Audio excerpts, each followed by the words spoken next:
Being trans is something that is so incredibly hard to define, and like it's so hard to describe.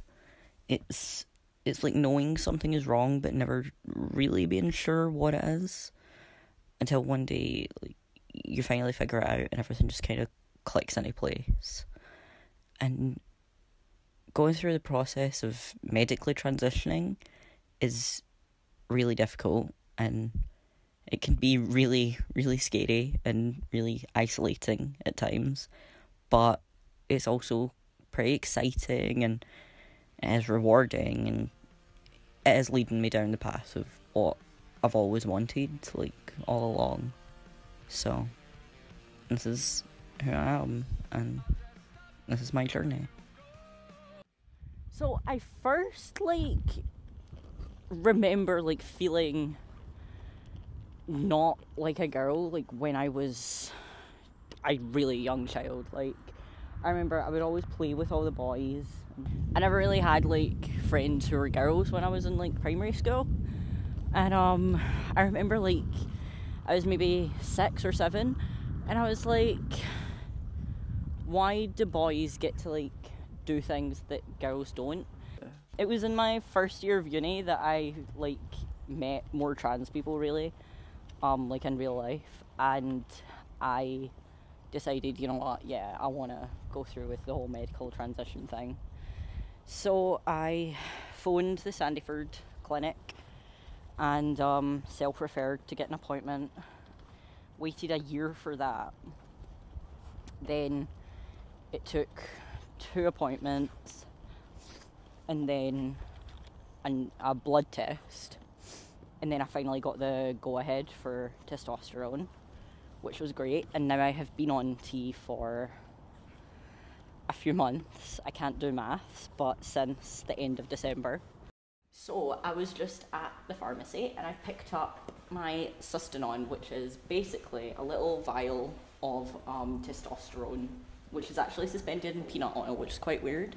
And it basically gets injected into my butt, and it produces all the typical changes that you would expect from a cis male thing. So it deepens my voice, I grow facial hair, etc., etc., because I don't produce that on my own in my own body. So I need to go get it injected every 3 weeks at the doctor. But being on testosterone does bring a lot of changes, and one of the big ones is that I start to grow facial hair, which means I need to learn to shave. But luckily I have a friend, Keith, who is also trans, and he recently learned how to shave, so now he's going to teach me.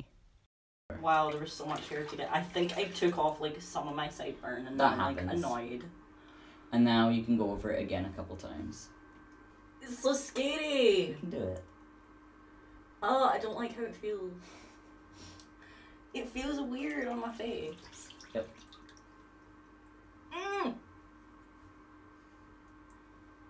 I can't see.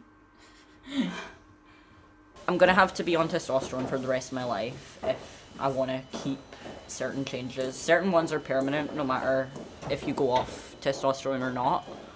But certain ones, you need to be on testosterone forever to keep the changes.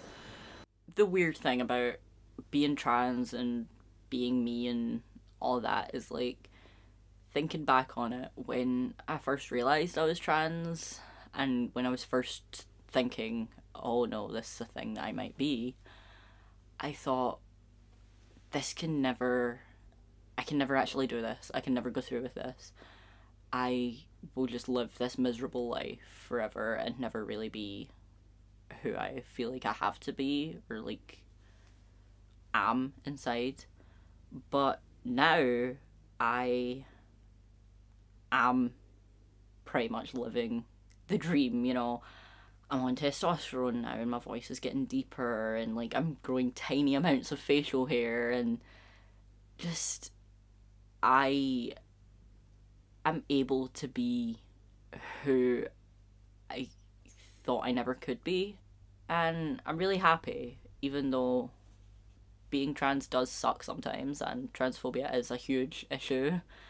And yeah, it sucks having to go through so many waiting lists and jump through so many hoops just to be who I feel like I should be.